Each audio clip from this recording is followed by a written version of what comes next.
క్రీస్తునందు ప్రియమైన సహోదరి సహోదరులారా, మీకందరికీ మన రక్షకుడును ప్రభువును అయిన యేసుక్రీస్తు వారి పరిశుద్ధ నామమున హృదయపూర్వక వందనాలు తెలియజేస్తున్నాను. ఇదిగో మీకు కనబడుతున్న ఆ ఇద్దరు పిల్లలు నా మనవరాళ్ళు. వీళ్ళని ఈ పూట ఎందుకు మీ ముందు ప్రజెంట్ చేయడానికి ఇష్టపడ్డానంటే, నిన్న ఈ మధ్యనే వారికి VBS vocational Bible school classes జరిగినాయి. దానిలో బిడ్డలు వీరిని ఎందుకు నేను చూపిస్తున్నానంటే, మన కుటుంబంలో ఉన్న మన బిడ్డల్ని బాల్యము నుంచే దేవుని సన్నిధికి మనం పంపించడం అలవాటు చేయాలి. దేవుని వాక్యాన్ని వాళ్ళు బాల్యంలోనే నేర్చుకోవాలి. ఎందుకంటే బాలుడు నడవవలసిన త్రోవను వాడికి నేర్పినప్పుడు పెద్ద అయినాక కూడా వాడు ఆ మార్గం నుంచి తప్పిపోడని వాక్యము మనకు సెలవిస్తుండగా, ఆ రీతిగా మనలను మన బిడ్డలను బాల్యము నుంచే దేవుని కృపా కటాక్షాలకు వారు భాగ్యవంతులయ్యి ఆ యొక్క వదిలటానికి మనము పెద్దలుగా ఒక మార్గం చూపించిన వారు అవుతాం ఉద్దేశంతో. ఇదిగో చిన్న పాప, ఈ అమ్మాయి పేరు జెస్సీ. చెప్పమ్మా.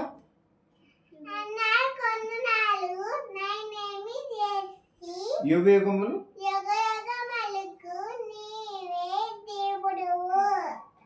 Praise lord.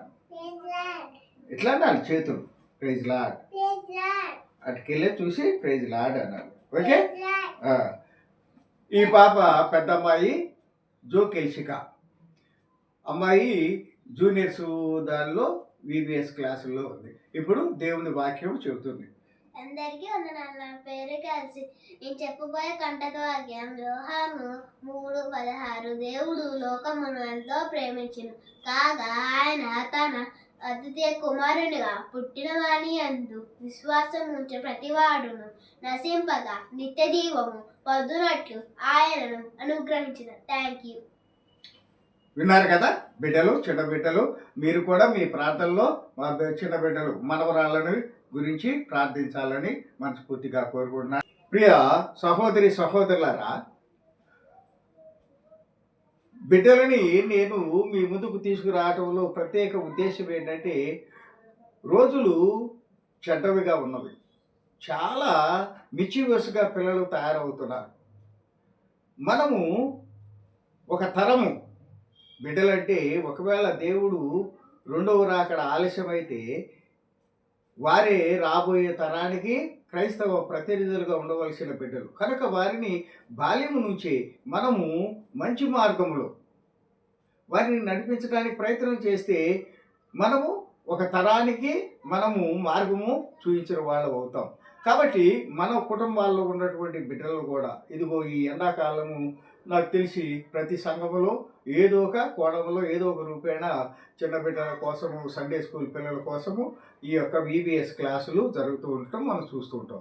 ఆ రీతిగానే మీరు కూడా నిర్లక్ష్యం చేయకుండా మీ బిడ్డలను ఈ యొక్క విబిఎస్లు పంపించి చిన్న బిడ్డలను చిన్నప్పటి నుంచే బాల్యము నుంచే వారు దేవుని కృపకు పాత్రలయ్యేటట్లుగా మనందరము పెద్దలుగా ఆ ప్రయత్నం చేయాలని కోరుకుంటూ వాక్యంలోనికి వెళ్దాం. ఈ వాక్యం ఏంటంటే, మరణం నుంచి జీవంలోనికి, మరణము నుంచి జీవంలోనికి. మరణం అంటే ఏంటి మనందరికీ తెలుసు. మరణం అంటే శరీరములో ఉన్నటువంటి ఊపిరి ఆగిపోతే, ఆ శరీరము నిష్క్రియారూపంగా మారితే, ఆ శరీరము నిర్జీవంగా ఉంటే దానిని మరణము అంటారు. అది ఏ మరణము? భౌతిక మరణం. ఈ భౌతిక మరణం అనేది సకల జీవకోటికి సర్వసామాన్యం. అది పురుగు కానీ, పక్షి కానీ, జంతువు కానీ, మనిషి కానీ, ఇంకా ఏ రూపంలో ఉన్నటువంటిదైనా ఈ లోకంలో పుట్టినటువంటి జీవి ప్రాణముతో ఉన్నది అని అంటే దానికి ఒక దినమున మరణము నిశ్చయింపబడింది. మరణం ఉన్నదనే సత్యము మనందరికీ తెలుసు.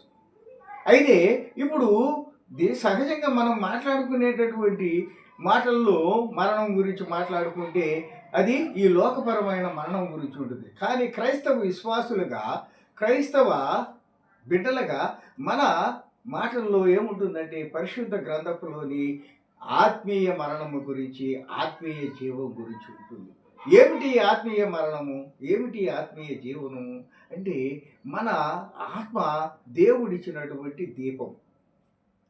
దీపము దేనికి ప్రతీక? వెలుగుకి, జ్ఞానానికి, పరిశుద్ధతకి, పవిత్రతకి ప్రతీక వెలుగు.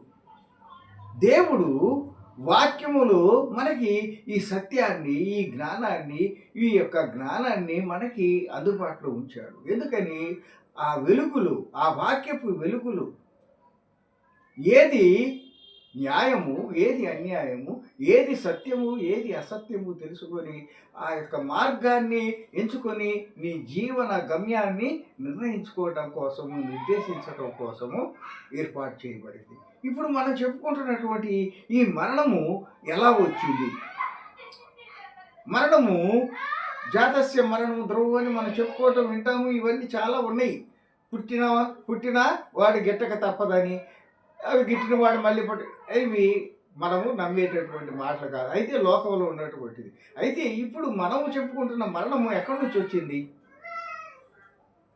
ఆదాము హవ్వ దేవుని ఆజ్ఞను అతిక్రమించక ముందు మనిషికి మరణమే లేదని పరిశుద్ధ గ్రంథము స్పష్టంగా చెప్తుంది. ఆ పరిశుద్ధ గ్రంథములో మరణము లేదు మనిషికి. మనిషిని సృష్టించింది నువ్వు కొంతకాలం బ్రతికి చచ్చిపోమని కాదు. నీవు నిత్య యవ్వనుడు అయి నిత్య ఆయుష్తో ఇదిగో నేను సృష్టించినటువంటి అందమైన సృష్టిని అనుభవించమని దేవుడు మనిషిని సృష్టించాడే కానీ కొంతకాలం బ్రతికినాక నీకు వృద్ధాప్యం వస్తుంది, నీకు మరణం వస్తుంది, మరణం తర్వాత తిరిగి నా దగ్గరికి రా అని ఆ రీతిగా మనిషిని సృష్టించలేదు ఆదిలో. అయితే మరి ఎలా వచ్చింది మనిషికి మరణము? ఆజ్ఞాతిక్రమమే పాపం. ఆజ్ఞ, దేవుని ఆజ్ఞ. ఒక పని చేయొద్దని దేవుడు నిర్దేశించినప్పుడు ఆ పనిని చేయకుండా ఉండకుండా ఆ ఆజ్ఞను, ఆయన చెప్పిన మాటలను, తండ్రి అయిన దేవుడు చెప్పినటువంటి మాటలను అతిక్రమించారు. అతిక్రమించడం అంటే కూడా చూడండి, ఆ రోజుల్లో ఆ యొక్క ఆదాము హవ్వకి దేవునికి ఎలాంటి సంబంధం అంటే రోజు వచ్చి వాళ్ళతో మాట్లాడి కాసేపు వాళ్ళతో కూర్చొని ఈ యొక్క తోటలో వారితో కలిసి కొంతసేపు గడిపి వెళ్ళేవాడు. దేవుడు వారికి అంత చనువు ఇచ్చాడు. ఎందుకని? వాళ్ళకి తెలియదు. వాళ్ళకి తెలిసింది దేవుడు ఒక్కడే, ఆ యొక్క తోట. అంతకు తప్పనిచ్చి వారికి ఏం తెలియదు. కాబట్టి దేవుడు వారితో అంతగా చనువుగా ఉన్నాడు. అలాంటి చనువు ఉండి కూడా వారు తండ్రి అయినటువంటి దేవుడు చెప్పినటువంటి ఆజ్ఞను అతిక్రమించారు. తద్వారా వారి జీవితాలలోనికి మరణము ప్రవేశించి ఆజ్ఞాతిక్రమమే పాపం. అలా వచ్చినటువంటి మరణము ఏమైంది? ఆజ్ఞాతిక్రమం వల్ల మరణం కదా. మరణం వల్ల ఏమైంది? మనిషి పాపానికి అలవాటు పడిపోయాడు. ఈ పాపం ఎక్కడి నుంచి వచ్చింది? ఆజ్ఞాతిక్రమం పాపం. పాపం వల్ల వచ్చింది మరణం. ఆజ్ఞని అతిక్రమించడం వల్ల మనిషి పాపాన్ని పొందాడు. ఆ పాపము పరిపక్వమై ఏమైంది? మరణాన్ని మనకిచ్చింది. మరణము వచ్చేసింది. మరణము మనల్ని వెంటాడటం మొదలుపెట్టింది. అయితే ఇది శారీరక మరణం. మరి ఆత్మీయ మరణం నుంచి మనము మాట్లాడుకుంటున్నాం. చనిపోవటం తప్పదు, చచ్చిపోతాం. 80 ఏళ్ళ తర్వాత 90 ఏళ్ళ తర్వాత బ్రతికి నువ్వేం సాధిస్తావు? నడవలేక, మింగలేక, తినలేక, కనీసం నువ్వు చేయాల్సిన మినిమం పనులు కూడా నువ్వు చేసుకెళ్ళని స్థితిలో ఎందుకు ఈ శుష్కించిపోయిన శరీరంతో వేదన పడుతూ బాధపడుతూ ఈ లోకంలో కాదు కదా. నిత్య జీవంలోనికి వెళ్ళాలి. ఆ నిత్య జీవంలోనికి వెళ్తే అక్కడ నీకు అసలు ఈ సమస్య లేదు కదా. నీ వృద్ధాప్యం లేదు, నీ ఒళ్ళు శుష్కించుకుపోదు, నీకు రోగాలు ఉండవు, నీకు నొప్పులు ఉండవు, నిన్ను ఇంకోటి ఎవడో పట్టించుకోవాల్సిన అవసరం ఉండదు, ఇంకెవరి మీద నువ్వు ఆధారపడాల్సిన పని లేదు. సంతోషముగా నిత్య యవ్వనము కలిగి నిత్య జీవముతో యుగ యుగాలు నీ తండ్రి అయినటువంటి దేవునితో కలిసి ఆ మహోన్నత ప్రేమరాజ్యములో జీవించేటటువంటి ఆ జీవములోనికి నీ ఆత్మ ప్రవేశించాలి. ఇదే ప్రయాస. ఇదే దేవుని విశ్వాసులమైన మేము కానీ అనేక మంది పెద్దలైనటువంటి మరి దైవ సేవకులు కానీ చెప్పేది ఏంటంటే, మరణము ఆత్మని చంపుకోబాకు. ఈ శరీరము ఎట్లా మట్టిలో కలిసిపోయేది, లెట్ ఇట్ గో, దాన్ని పోనివ్వండి. ఎందుకనంటే మట్టితో చేసినది మట్టితో కలిసిపోతుందని. కానీ ఆత్మ ఎవరిచ్చారు? దేవుడిచ్చింది. దేవుడిచ్చిన ఆత్మని నువ్వు చంపుకుంటే ఎక్కడికి పోతుంది నీ ఆత్మ? నిత్య నరకాగ్నిలోకి. అక్కడ ఎలా ఉంటుంది? ఇప్పుడు ఇంతకుముందు సంతోషంగా చెప్పుకున్నామే, నిత్య యవ్వనముతో, నిత్య సంతోషముతో, ఏ బాధలు లేకుండా, ఏమి ఇబ్బందులు లేకుండా యుగ యుగాలు దేవుని సన్నిధిలో, దేవుని కృపలో, ఆ ప్రేమ రాజ్యంలో జీవిస్తావని.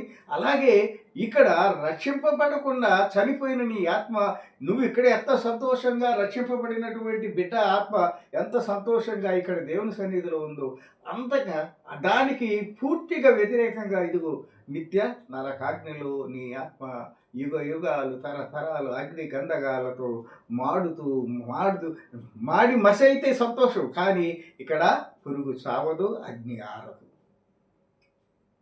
అలాంటి భయంకరమైనటువంటి ఆ ఆత్మీయ మరణం నుంచి కాపాడటానికి ప్రభు అయిన యేసుక్రీస్తు వారు ఈ లోకంలో రక్షకుడిగా జన్మించి మన కోసము కలువరి శిలువయాగం చేసి ఆయన ప్రాణాలని కలువరి శిలువలో సమర్పించి మనల్ని రక్షించాడని మనం నమ్ముతున్నాం. అలా నమ్మిన వారిని మనము క్రైస్తవులు అంటాము. ఈ క్రైస్తవానికి కులము లేదు, మతము లేదు, మనమందరము దేవుని బిడ్డలమై ఉన్నాం. ఎవరైతే యేసుక్రీస్తు వారు రక్షకుడని నీ కోసము, నా కోసము, మన పాపముల కోసము ఆయన తన రక్తాన్ని చిందించి, ఆయన రక్తాన్ని వెలగా ఇచ్చి మనలందరినీ కొని పాపము నుంచి మనకు విడుదల దయచేసి నిత్య జీవంలో ప్రవేశించడానికి మార్గాన్ని సుగమం చేసి వెళ్ళాడని, మరలా త్వరలో రాబోతున్నాడని, ఇదిగో నేను మీకోసము నా తండ్రి సన్నిధిలో చాలా ఇళ్ళు ఉన్నాయి, వాటన్నిటినీ నిర్మించి మీకోసం సిద్ధం చేయడానికి వెళుతున్నాను, మరలా నేను వచ్చి మిమ్మల్ని అందరినీ మిమ్మల్ని అందరినీ అంటే ఎవరు? ఎవరైతే యేసుక్రీస్తు ప్రభు వారిని రక్షకుడిగా నమ్ముతారో, ఎవరైతే దేవుని వాక్యపు వెలుగులో నడుస్తారో, ఎవరైతే నీతి సత్యము కలిగి జీవిస్తారో, ఎవరైతే శత్రువుని సైతము ప్రేమించి శత్రువుని సైతము ఆదరించేటటువంటి కృప కలిగి క్షమాగుణము కలిగి జీవిస్తారో, వారు మాత్రమే దేవుని సన్నిధిలోనికి, ఆ యొక్క పరలోక రాజ్యంలో ప్రవేశించడానికి యోగ్యులై ఉన్నారు. ఈ సత్యము పరిశుద్ధ గ్రంథము మనకు తెలియచేస్తుంది. అయితే దేవుని కృపను మనము తేలిక తీసుకుంటాం, సహజమే. ఎందుకంటే తల్లిదండ్రులు కూడా వారి ప్రేమను మనము చాలా తేలిక తీసుకొని వారు చెప్పే మాటల్ని, వారి ఆజ్ఞల్ని, వారి యొక్క హెచ్చరికల్ని మనం పెడచెవులు పెట్టి భ్రష్టుల్లాగా బ్రతికి ఎంతగా మనము దిగజారిపోతున్నామో మనం చూస్తున్నాం.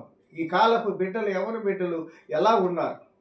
ఒక యవ్వనస్తుడు తన శరీరం ద్వారా పాపం చేయకుండా, తన మనసు ద్వారా, ఆలోచనల ద్వారా పాపం చేయకుండా ఉండే పరిస్థితి మనకు ఎక్కడైనా ఉందా? లేదు. ఒక యవ్వన బిడ్డ, ఒక ఆడపిల్ల తన శరీరాన్ని, తన మనసుని పాపంతో నింపుకోకుండా ఉన్నటువంటి వాళ్ళు ఎవరైనా ఉన్నారా? లేరు. కారణం ఏంటి? వారు బాల్యము నుంచి తల్లిదండ్రుల మాటని పెడచెవిని, వారి ప్రేమని, వారి హెచ్చరికలను పెడచెవిని పెట్టి వారు తమ జీవితాన్ని భ్రష్టు పట్టించుకొని తమ ఆత్మని, తమ శరీరాన్ని వాళ్ళే మోసం చేసుకుంటూ అపవిత్రమైనటువంటి జీవితాన్ని జీవించటానికి వారు సిద్ధపడ్డారు. దీనికి కారణము ఒకటి మన శరీర ఆత్మీయ బలహీనతలైతే, రెండోది సాతానుడు పెట్టే ప్రేరేపణ, అది లోకాశ, శరీరాశ, జీవోపటంబము అనే ఈ మూడు కూడా దేవుడిచ్చినటువంటివి కాదు, సాతానుడు సృష్టించినటువంటి. ఈ మూడు మనిషిని ఏం చేస్తున్నాయంటే పూర్తిగా దేవుని సన్నిధి నుంచి నిన్ను తరిమి వేస్తున్నాయి, పూర్తిగా దేవుని సన్నిధి నుంచి నిన్ను వెలివేస్తున్నాయి. అలా వెలివేసి నిన్ను భ్రష్టత్వంలో, భయంకరమైన పాపపు ఊపింటే ఇక నువ్వు బయటికి రాలేవు, నువ్వు బయటికి రాలేవు, ఎవరో ఒకడు రావాలి. అలాంటి పాపపు ఊపిలో చిక్కుపోయిన మన అందరినీ రక్షించడానికి ఇదిగో విడువకూడనటువంటి మహదైశ్వర్యాన్ని, ఆ యొక్క కుమారత్వాన్ని విడిచిపెట్టి తండ్రి అయినటువంటి యేసుక్రీస్తు వారు నన్ను రక్షించడానికి ఈ లోకానికి వచ్చారన్న సత్యాన్ని మనందరం గుర్తుపెట్టుకోవాలి. ప్రియులారా, గమనించండి. మాటలు మీ ఎన్ని వేల సంవత్సరాలు, కొన్ని వందల సంవత్సరాల నుంచి కొన్ని లక్షల మంది బోధకులు లేకపోతే ప్రసంగికులు చెప్పిన మాటలు అన్నీ ఇవే.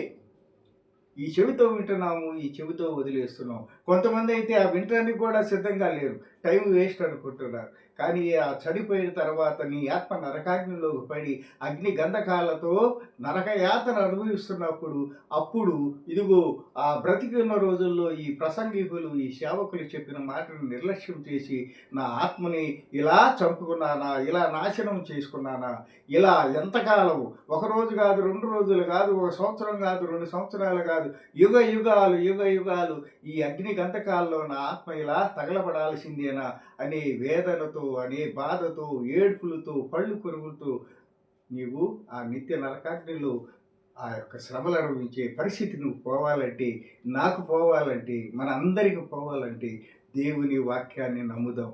దేవుని వాక్యపు వెలుగులో మన జీవితాలు సరి చేసుకుందాం. అంత్య దినాల్లో బ్రతుకుతో భయంకరమైన పరిస్థితులు ఉన్నాయి. వయసుతో నిమిత్తం లేకుండా ప్రతి ఒక్కరూ భ్రష్టులు అయిపోతున్నారు. గమనించండి, ఒక్కడి గురించి కాదు.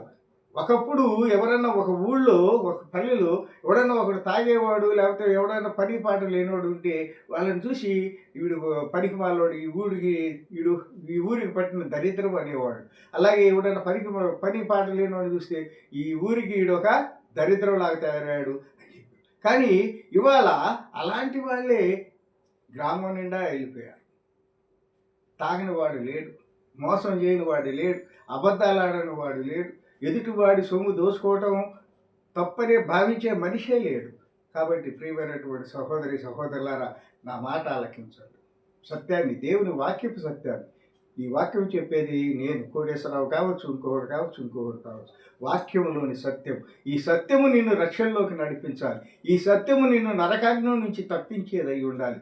ఎందుకంటే ఇక్కడ నువ్వు బ్రతికేది 60-70 సంవత్సరాలు, మహా అయితే 20 సంవత్సరాలు. కానీ ఇది కాదు నీ శాశ్వత జీవితం, ఇది కాదు నీ యొక్క గమ్యము. నీ గమ్యము పరలోక రాజ్యమై ఉంది. నీ జీవము నిత్య జీవమై ఉంది. అది దేవుని సన్నిధిలో ఉంది. ఆ దేవుని సన్నిధికి నీ ఆత్మ చేరటానికి నీవు సంసిద్ధంగా ఉన్నావా? మరణం నుండి జీవములోనికి నీ ఆత్మను నడిపించేటటువంటి కనీసపు స్పృహ నీకుందా? ఇన్ని సంవత్సరాలు నా వయసు అయిపోతుంది. నాకు వయసు పెరుగుతుందంటే నేను మరణానికి దగ్గర పడుతున్నట్టే కదా. అసలు ఆ ఆలోచనే మనిషికి ఉండట్లేదు. నా వయసు ఇప్పుడు 60 ఏళ్ళు దాటింది. నేను ఇన్ని సంవత్సరాలు బ్రతకడమే గొప్ప కదా. ఇంకో సంవత్సరం 2 సంవత్సరాలకి ఏదో ఒక రూపేణ రోగమో ఇంకోటో ఏదో ఒక రూపంలో వచ్చి నేను చనిపోవలసిన ఉన్నాను. సత్యం ఇది సత్యము, నిశ్చయము. మరణము సత్యమై ఉంది, నిశ్చయమై ఉంది. మరి నేను ఆ మరణాన్ని నేను ఎదుర్కోవడానికి సిద్ధంగా ఉన్నానా? మరణం తర్వాత నేను నా ఆత్మ నా సన్నిధి, నా దేవుని సన్నిధికి, నా ప్రభు సన్నిధికి, నా రక్షకుడి సన్నిధికి, పరలోక రాజ్యంలోకి చేరుతుందనే భరోసా నాకుందా? ఈ భరోసా ఎలా వస్తుంది నాకు? నేను చేసేటటువంటి ఈ లోకంలో చేసే ఉద్యోగాలను బట్టి, నా డబ్బును బట్టి, నా హోదాను బట్టి, లేకపోతే నాకున్న బంధు వర్గాన్ని బట్టి రాదు. నా ఆత్మీయ స్థితిని బట్టి వస్తుంది. నా ఆత్మ ఎలా ఉంది? దేవుని వాక్యపు వెలుగులో ఉందా? దేవుడు పెట్టిన ఆత్మదీపము నాలో వెలుగుతూ ఉందా? నేను ఆర్పేసుకున్నానా? పాపంతో ఆర్పేసుకున్నానా? నా తప్పుడు పనులతో దాన్ని నలిపివేశానా? ఊదివేశానా? పాపం అనే అంధకార బంధురమైనటువంటి హృదయం కలిగి నేను బ్రతుకుతున్నానా? ఇలా బ్రతికితే మరి నేను ఎలా దేవుని సన్నిధికి వెళ్తాను?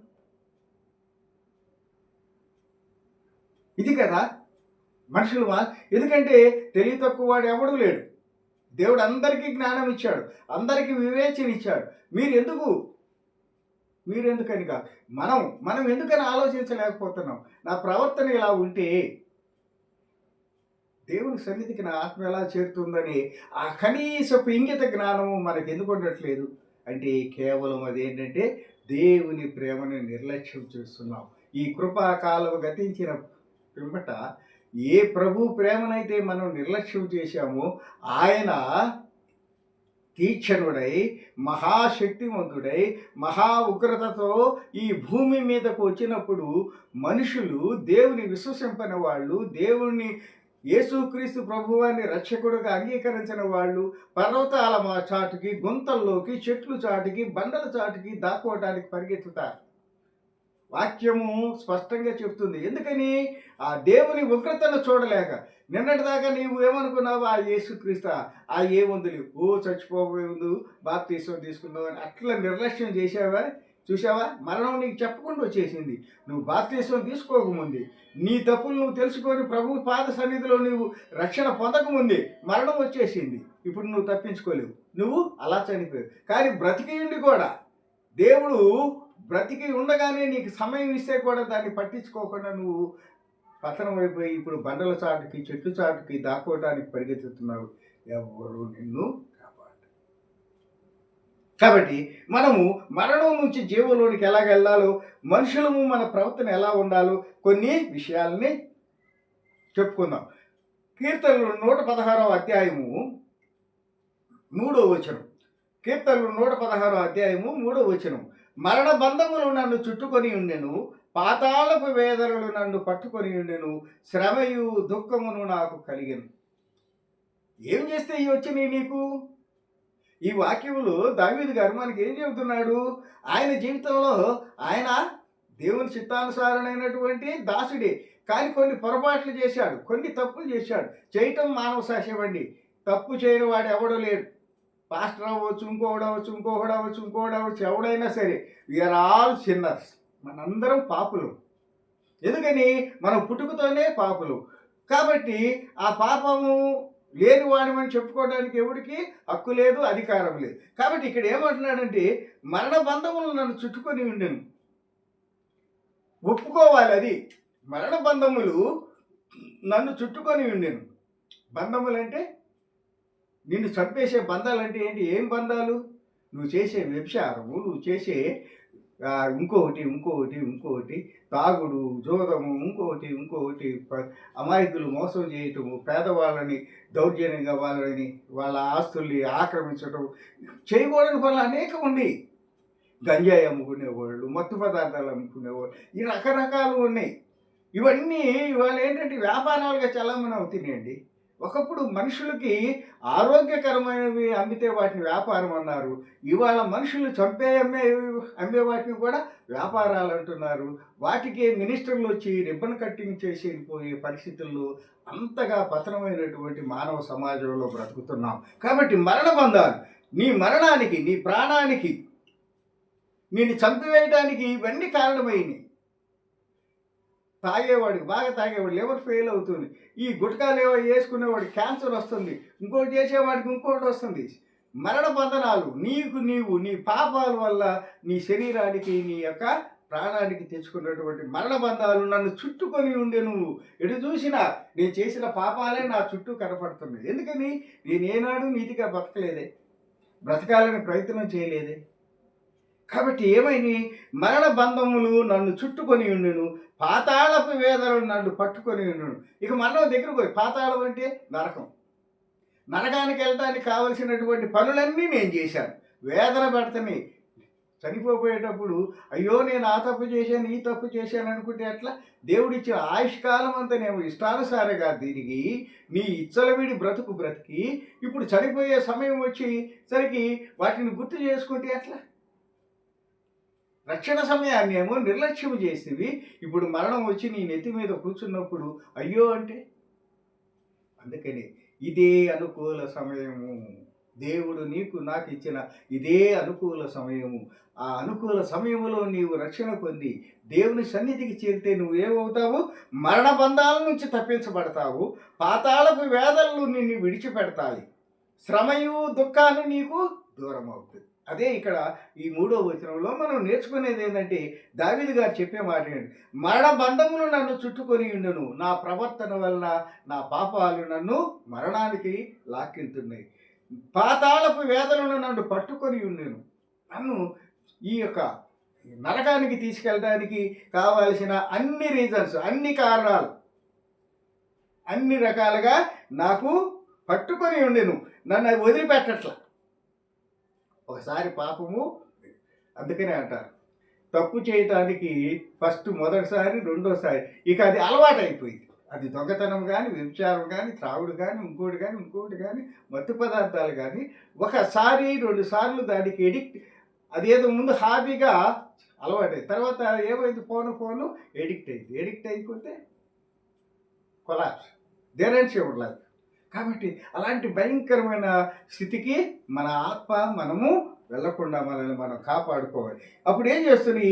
శ్రమ దుఃఖము నాకు కలిగెను. మరి ఇన్ని చేసినాక శ్రమ కలగకుండా బాధ కలగకుండా ఎందుకుంటుంది? ఇష్టంవిడిగా తిరిగితివి, తాగి బండి మీద 150 కిలోమీటర్ల స్పీడ్ తేలివి, యాక్సిడెంట్ అయ్యి కాళ్ళు చేతులు ఇరిగిపోయి పనికిరాని స్థితికి వచ్చావు. ఇంట్లో భార్యకు పనికిరావు, బిడ్డలకు పనికిరావు. విడిగా చూసి నిన్నదాకా ఎగరేసుకుని తిరిగారని చెప్పి నేను చూసి ఎగతాళి చేస్తుంటే ఎంతో బాధ వేసింది. అయ్యో నేను తాకపోయింటే బాగుండేదే అనుకుంటాం. ఎప్పుడు కాళ్ళు చేతులు విరిగి నీ శరీరం అంతా పనికిరాని స్థితికి వచ్చినప్పుడు నీ కనువిప్పు కలిగి. అంతకుముందు నీ తల్లిదండ్రులు చెప్పిన మాట వినలా, నీ భార్య చెప్పిన మాట వినలా, ఎవరు చెప్పిన మాటలు వినకుండా నాకు ఎదురేముందని తిరిగావు. ఇప్పుడు దుఃఖం వచ్చింది. అలాగే శ్రమలు, తప్పులు చేసిన వాడికి శ్రమలు రాకుండా ఎందుకుంటే? మంచి చేస్తేనే అనేక రకమైన శోధనలు ఉంటే, ఇక తప్పులు చేసేవాడికి, అబద్ధాలు వాడేవాడికి, ఒక అబద్ధం కాపాడుకోవడం కోసం ఇంకొక అబద్ధం మీద అబద్ధాలు చేస్తూ, లేదా మోసం మీద మోసం చేస్తూ, అప్పుల మీద అప్పులు చేస్తూ, అలాగే కుటుంబాలు పతనం అవ్వడానికి వాళ్ళ కారణం ఏంటండి? అక్రమ సంబంధాలు. ఈ మాటలు సంఘంలో కూడా చెప్పట్లేదండి. ఒక స్త్రీ అక్రమ సంబంధం వల్ల, ఒక పురుషుడు అక్రమ సంబంధం వల్ల వారి జీవితాలు నాశనం అవటం కాదు, వారికి పుట్టిన బిడ్డల జీవితాలు ఎంత భ్రష్టత్వానికి ఇదైపోతుంది. ఆ బిడ్డలు దిక్కులేని వాళ్ళై ఎలా విచ్చలవిడైనటువంటి రీతిగా వాళ్ళ బ్రతుకులు పాడైపోతాయి. ఈ వాక్యం చెప్పట్లేదండి ఈ సత్యాన్ని తల్లిదండ్రులకి, ఎవరి ప్రాయంలో ఉన్నటువంటి భార్యాభర్తలకి చెప్పలేకపోతున్నారు సంఘ కాపరు. ఎందుకని? ఆ మాటలు చెప్తే వచ్చే నలుగురు కూడా రారేమో అనే స్థితికి దిగజారిపోయారు. వారు రాకపోతే మనకు రావాల్సిన కానుకలు రావు. చివరికి ప్రార్థనలు కానుకల కోసం అయిపోయింది. కాబట్టి నేను విమర్శిస్తున్నానని కాదు, ఇంతకాలం ఈ అనుభవంతో, లోకాన్ని చూసిన అనుభవంతో చెప్తున్నారు. కాబట్టి ప్రియమైన సహోదరి సహోదరులారా, గమనించండి, మన పాపాలు, మన యొక్క భ్రష్టత్వమే మనకి ఏమైపోయినాయి? మరణ బంధాలు అయిపోయినాయి.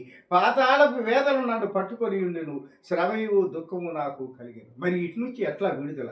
ఇదిగో చూడండి, అపోస్తలుల కార్యము 2వ అధ్యాయము 38, 39 వచనాలు మనం చదువుకుంటే ఇలాంటి పతనమైనటువంటి వాళ్ళకు కూడా రక్షణ కలిగించే సువార్త, రక్షణ కలిగించే రక్షకుడు ఇదిగో ఇక్కడ పేతురు గారు మనకి చూపిస్తున్నాడు. అపోస్తలుల కార్యము 2వ అధ్యాయము 38, 39 వచనాల్లో ఏమంటున్నాడంటే, పేతురు అక్కడ చేరినటువంటి వారితో ఏం చెప్తున్నాడంటే, పేతురు, మీరు మారు మనసు పొంది పాప క్షమాపణ నిమిత్తము ప్రతి వాడు యేసుక్రీస్తు నామమున బాప్తిసం పొందుడి, అప్పుడు మీరు పరిశుద్ధాత్మను వరము పొందుదురు.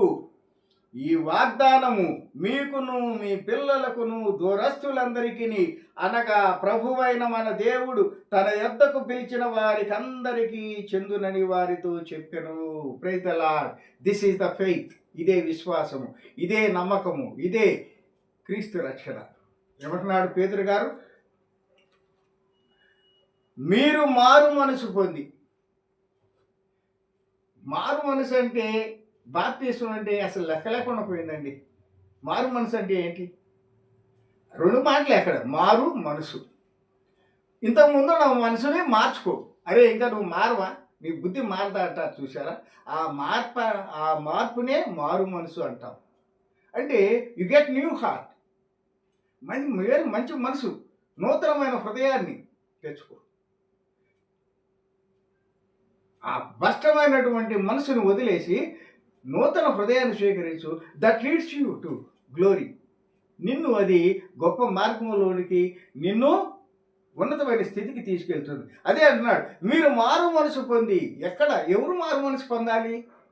పాప జీవితంలో జీవించేవాళ్ళు, భ్రష్టత్వంలో బ్రతికేవాళ్ళు, మోసముతో, అన్యాయాలతో లోకరీతిగా బ్రతికేవాళ్ళు, శరీరాశలు, జీవపటము, లోకాశలతో బ్రతికే ప్రతి వాడు మారు మనసు పొందవలసింది. అందుకని రక్షణ నీకు నాకు కాదు, లోకము మొత్తానికి, సృష్టిలో ఉన్నటువంటి కోటాను కోట్ల మంది ప్రజలకు ఇవాళ రక్షణ అవసరమైంది. ఎందుకని? ఏ భేదము లేదు. నరులందరూ వారు చేసినటువంటి పాపాన్ని బట్టి వాళ్ళు దేవుడిచ్చే ఉచితమైన కృపను కోల్పోయారు. కాబట్టి మనందరము, ప్రతి ఒక్కరము మారు మనసు పొందవలసిన వారమై ఉన్నాం. అదే ఇక్కడ పేతురు గారు చెప్తున్నాడు, మీరు మారు మనసు పొంది పాప క్షమాపణ నిమిత్తము. పాపం నుంచి మనము క్షమాపణ పొందాలండి. క్షమాపణ పొందాలి. ఒక స్కూల్లో ఒక టీచర్ దగ్గర హోంవర్క్ చేయకపోతే, సార్ హోంవర్క్ చేయలేదంటే ఆ మాస్టర్ గారు ఒక దెబ్బ కొడతాడు.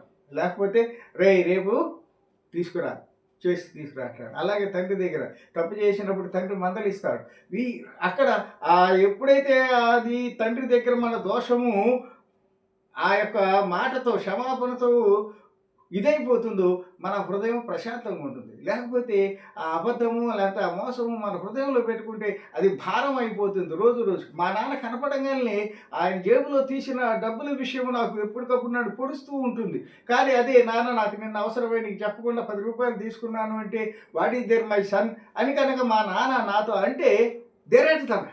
ఆ రోజు ఆ క్షణంతో నా పాప భారము నా హృదయంలో ఉన్నటువంటి ఆ యొక్క జంకు పోతుంది. కాబట్టి ప్రియమైన సహోదరి సహోదరులారా, మనం ఏం చేయాలంటే మారు మనసు పొందాలి.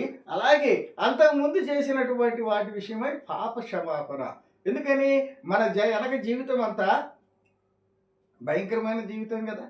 మన ఆలోచనలు ఎలా ఉన్నాయి, మన మాటలు ఎలా ఉన్నాయి, మన చూపులు ఎలా ఉన్నాయి, మన శరీరంతో మనం చేసిన పనులు ఎలా ఉన్నాయి, వీటి విషయం మారు మనసు పొందినాక నువ్వేం చేయాలి?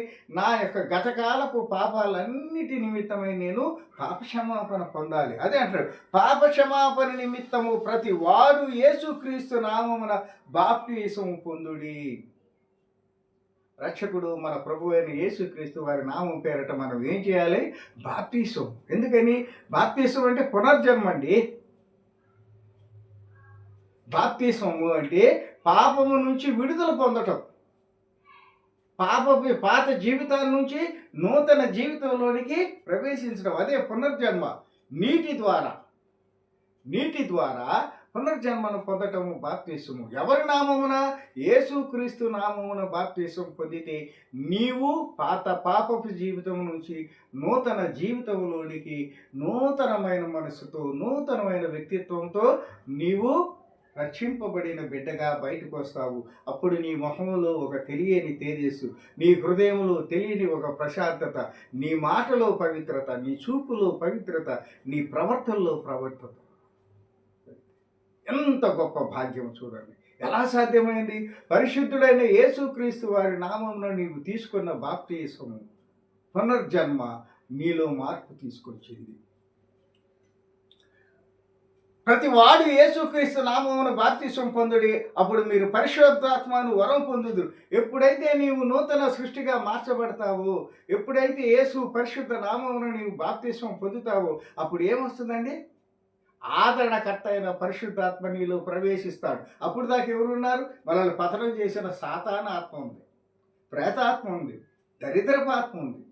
మనల్ని ఏ రకంగా నాశనం చేసి ఆ యొక్క పాతాళంలోనికి నరకాగ్నిలోకి తీసుకువెళ్ళడానికి మనల్ని ప్రేరేపించి భ్రష్టు పట్టించిందో ఆత్మ ఉంది. ఎప్పుడైతే నువ్వు యేసు నామమున పరిశుద్ధాత్మ శక్తితో నీవు ఆ బాప్తిసం ద్వారా నూతన జన్మను పొందావో, ఇదిగో నిన్ను నడిపించటానికి, నిన్ను దేవుని సన్నిధికి చేర్చడానికి ఆదరణకర్త అయిన పరిశుద్ధాత్మ అనే వరము నీలోకి వస్తుంది. ఎప్పుడైతే దేవుని పరిశుద్ధాత్మ అనే వరం నీలోకి వస్తుంది, ఎంత సంతోషం, ఎంత ఆనందము అది ఎవరికి వారు అనుభవించేది. మరి అలాంటి అనుభూతిని పొందడానికి మనం సిద్ధంగా ఉన్నామా? అలాంటి పరిశుద్ధాత్మ వరాన్ని పొందడానికి మన శరీరాన్ని, మన హృదయాన్ని మనం సిద్ధపరచుకుంటున్నామంటే ప్రశ్న. కారణం ఎందుకని? తాగుడు వదిలిపెట్టలేకపోతాడు, వ్యభిచారం వదిలిపెట్టలేకపోతాడు, లంచాలు వదిలిపెట్టలేకపోతాడు, ఎదుటివాడి బూతులు తీసడం వదిలిపెట్టలేకపోతారు, నా అతిశయం, నేను వాడికంటే గొప్ప అనే అహంభావాన్ని వదిలిపెట్టలేకపోతారు. వీటన్నిటినీ ఈ యొక్క బండరాళి పాపపు రాళ్ళన్నిటిని నా హృదయంలో కట్టుకొని ఉంటే నేను ఎలా మారు మనసు రక్షణ పొందుతాను? కాబట్టి వీటన్నిటిని మనం వదులుకోవాల్సి ఉంది. మీరు పరిశుద్ధాత్మ అనే వరాన్ని పొందుతారు ఎప్పుడు? వీటన్నిటిని నువ్వు వదిలిపెట్టి బాప్తిసం ద్వారా నూతన జన్మగా నీవు ఆవిర్భవించినప్పుడు. ఈ వాగ్దానము, ఇది వాగ్దానం అండి. దానం అంటే ఏంటి? ఫ్రీగా ఇచ్చేది. దానం అంటే ఫ్రీగా ఇచ్చి, ఈ వాగ్దానం, ఈ మాట, ఈ ఉచితంగా ఎవరిచ్చారు? ఈ మాట మన ప్రభు అయిన యేసుక్రీస్తు వారు ఇచ్చారు. నీవు గనక మారు మనసు పొంది పాప క్షమాపణ నిమిత్తము బాప్తిసం పొందితే పరిశుద్ధాత్మ అనే వరాన్ని నీకు నేను ఇస్తాను అని దానము, ఫ్రీగా ఉచితంగా ఇస్తానని చెప్పి దేవుడు వాగ్దానం చేశాడు. ఎందుకని? ఆ పరిశుద్ధాత్మ నీలో ఉంటే నువ్వు పాపం చేయవు, నీవు భ్రష్టుడివిగా బ్రతకవు, నీ జీవితము మొత్తము దీవించబడుతుంది, నీతో పాటు నీ కుటుంబము దీవించబడుతుంది. ప్రతి వ్యక్తికి, నీ ఇంట్లో ఉన్న చిన్న బిడ్డల దగ్గర నుంచి అందరికీ దేవుని కృప సన్నిధి తోడుగా ఉంటుంది. మరి అలాంటి భాగ్యాన్ని మనం ఎందుకు పోగొట్టుకుంటున్నాం? ఎందుకు మనం వదిలేస్తున్నాం? మరణం నుంచి జీవంలోనికి మనం ఎందుకు రాలేకపోతున్నాం? మరణం ఏమంటే మనం పరిగెత్తుతున్నాం. విశేషం ఏంటంటే, తప్పని తెలిసి కూడా మనం దాన్ని ఎమ్మటే పరిగెత్తుతున్నాం. నీతి పక్కన మనకు కనపడుతున్న దాన్ని వెంబడించడానికి కానీ, దాన్ని కనీసం మనం పట్టుకోవడానికి కానీ అసలు ప్రయత్నం చేయట్లా. ఇదిగో ఇటు పరిగెత్తుతున్నాం, ఈ తాగుడెమ్మడి పరిగెత్తున్నాం, ఇదిగో ఈ అమ్మాయి ఏమిటి పరిగెత్తున్నాం, ఈ మోసం ఏమిటి పరిగెత్తున్నాం, ఈ లంచాలు ఏమిటి పరిగెత్తున్నాం, ఈ బూతులు ఏమిటి పరిగెత్తుతున్నాం, ఇదిగో ఈ చూడబోయే సినిమాలు చూడటం విషయంలో అట్లా అన్నిట్లో భ్రష్టులు అయిపోయారు. ఇక మరణం కాక మనకి జీవం ఎలా వస్తుంది? కాబట్టి సహోదరి సహోదరులారా, ఇవన్నీ మన సంఘంలో, మన కళ్ళ ముందు, మన ఇళ్లలో జరుగుతున్నవి. నేను ఎక్కడి నుంచో తీసుకొచ్చి చెప్తున్నవి కాదు. నా బాధ, నా ఆలోచన ఏంటంటే, ఒక్కరైనా రక్షింపబడితే, ఒకరైనా ఈ సత్యాన్ని గ్రహించి తమ జీవితాలని ఒకసారి ఇదిగో ఈ పరిశుద్ధ గ్రంథపు వాక్యపు వెలుగులో చూసుకొని, సరి చేసుకొని, మిమ్మల్ని, మీ కుటుంబాన్ని మీరు రక్షించుకోవాలి. ఎందుకని? అంత్య దినాల్లో బ్రతుకుతున్నాము, సమయము చాలా తక్కువగా ఉంది. ఈ కొద్ది కాలము, దేవుడిచ్చిన కృపాకాలము, వందల సంవత్సరాలు గడిచిపోయాయి. మన పూర్వీకులు వాటిని వదిలేసుకున్నారు. ఇవాళ మనకి ఆఖరి రోజుల్లో బతుకుతున్నాము. మనం ఆఖరి జనరేషన్. బహుశా నా తరంలోనూ, లేకపోతే నాకంటే చిన్నవారి తరంలోనూ ఈ యొక్క యుగాంతము రానున్నది. కాబట్టి ఈ అనువైన సమయంలో మనం మరణంలో నుంచి జీవంలోనికి రావడానికి ఇదిగో మారు మనసు పొంది యేసుక్రీస్తు నామమున బాప్తిస్మం పొందితే అప్పుడు పరిశుద్ధాత్ముడు అనే వరాన్ని మనం పొందుతాము. ఈ వాగ్దానము, ఈ మాట మీకును, మీ పిల్లలకును, దూరస్తులందరికీ ఈ యొక్క వాగ్దానం, ఈ మారు మనసు పొందితే, బాప్తిసం పొందితే వచ్చే ఈ పరిశుద్ధాత్మ అనే వరం నీకొకటికే కాదు, నీ వల్ల నీ పిల్లలకు, నీ పొరుగు వాళ్ళకి, అనగా ప్రభువైన మన దేవుడు తన యొద్దకు పిలిచిన వారికి అందరికీ, ఎవరైతే దేవునిని ఎరిగి ఆయన సన్నిధికి చేరుతారో, ఎవరినైతే ప్రభు ప్రేమతో నా బిడ్డలారా నా దగ్గరికి రండి, ప్రయాసపడి భారం వారులారా నా వద్దకు రండి అని పిలుస్తాడు. వాళ్ళందరికీ ఇదిగో ఈ పరిశుద్ధాత్మని వరము దొరుకుతుంది అని మనకి ఇక్కడ ఒక భరోసా. మరణం నుంచి నన్ను తప్పించే దేవుడు, పాతాళం నుంచి నన్ను తప్పించే దేవుడు, ఈ శ్రమలు, ఈ దుఃఖము నుంచి నాకు విడుదల కలుగు చేసేది ఎవడంటే ఇదిగో యేసుక్రీస్తు ప్రభు ద్వారా మనకి ఈ లోకంలోకి వచ్చిన రక్షణ. ఆ రక్షణ రూపమే మారు మనసు, బాప్తిస్మము, పరిశుద్ధాత్మ. అవి పొందినప్పుడు మనము మరణంలో నుంచి జీవంలోనికి నడిపించబడతాం. ఒక మాట చదువుకొని మనము ముగిద్దాం. కీర్తనలు 9వ అధ్యాయము 1-2 వచనాలు చదువుకుందాం. కీర్తనలు 1-2, 9వ అధ్యాయము 1-2 వచనాలు. ఎందుకని? పాపం గురించి చెప్పుకున్నాం, రక్షణ గురించి చెప్పుకున్నాం. ఈ రక్షణించినటువంటి దేవాది దేవుడైనటువంటి ప్రభువును మనం ఎలా స్తుతించాలి? చూడండి, 9వ అధ్యాయం 1-2 వచనాలు. నా పూర్ణ హృదయముతో నేను యెహోవాను స్తుతించెదను. ఎందుకని? మరణం నుంచి నన్ను తప్పించాడు నా తండ్రి అయిన దేవుడు. కాబట్టి నా పూర్ణ హృదయముతో, అంటే పూర్ణ అంటే కంప్లీట్, నా హృదయముతో నేను యెహోవాను స్తుతించెదను. యెహోవా నీ అద్భుత కార్యములన్నిటినీ నేను వివరించేదను.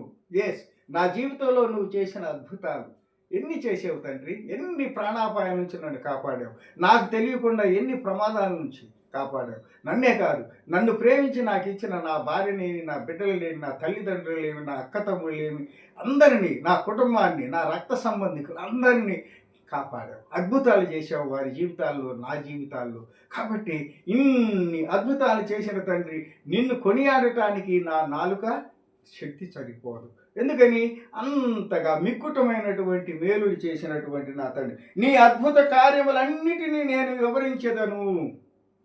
మేలు పొందిన వాడిని, కృతజ్ఞత కలిగి ఉండాలి. కాబట్టి నా తండ్రి అయిన దేవుడు నా ఎడల, నా కుటుంబం ఎడల, నా బంధువుల ఎడల చేసినటువంటి అద్భుత కార్యములన్నిటిని బట్టి నేను నిన్ను స్తుతిస్తాను. మహోన్నతుడా, నేను నిన్ను గూర్చి సంతోషించి హర్షించుచున్నాను. మహోన్నతుడు, నువ్వు మా ఊహలకి అందనటువంటి శక్తి కలిగిన దేవుడు. నీ దృష్టిలో మేము ఎంత అల్పులు కదా నా తండ్రి. అయినప్పటికీ మమ్మల్ని ప్రేమించి, మమ్మల్ని క్షమించి, మమ్మల్ని ఆదరించి కాపాడిన దేవాది దేవుడు అయిన మా తండ్రి, మహోన్నతుడు అయిన మా దేవ, నేను నిన్ను గురించి సంతోషించి హర్షించటం అంటే ఆనందపడుతున్నాను, ఉల్లాసపడుతున్నాను. ఎందుకని? నా ఎడల నువ్వు చేసినటువంటి నీ ప్రేమను బట్టి, నీ గొప్పది. అంత ఉన్నతమైన దేవుడికి కూడా అల్పుడైన నా ఇంటికి వచ్చి నన్ను ప్రేమించి, నా ఇంటి తలుపుల పక్కన, నా హృదయం తలుపు పక్కన నిలబడి, హృదయమనుడి తలుపున వద్ద యేసునాథుడు నిలిచి సదైడగుచు తట్టుచుండు సకల విధములని. ఇదిగో నా హృదయం నా ఇంటి పక్కన, నా హృదయం పక్కన నిలబడి నన్ను నీ సన్నిధికి నడిపించటానికి ప్రేమతో వచ్చిన మహోన్నతుడమైన నా తండ్రి, నిన్ను గూర్చి నేను సంతోషించి హర్షించుచున్నాను. ఇంత అల్పుడైన నన్ను ప్రేమించి నన్ను రక్షించటానికి నా ఇంటికి వచ్చావా నా తండ్రి. నీ కృప, నీ అద్భుత కార్యములను నేను హర్షించుచున్నా. నీ నామమును కీర్తించేదను. నీ నామము, నీ మహిమ కలిగిన నామం, ప్రేమ కలిగిన నామం, శక్తి కలిగిన నామం, సత్యం కలిగిన నామం, ఆదరణ కలిగిన నామం, క్షమించే నామం, ప్రేమించే నామం, రక్షించే నామము నా తండ్రి అయిన యేసు క్రీస్తు వారిది. అట్టి మహోన్నతుడైన యేసు క్రీస్తు కృప నీ మీద, నా మీద, మన అందరి మీద ఉండాలి. మరణం నుంచి జీవంలోనికి మన ఆత్మలను నడిపించాలి. అట్టి మహాకృపను పరిశుద్ధాత్మ ద్వారా మీరు, నేను, మనందరం పొందాలని కోరుకుంటూ ఈ కొద్ది మాటలు ముగిస్తున్నాను. God bless you all. ప్రార్థన చేసుకుందాం.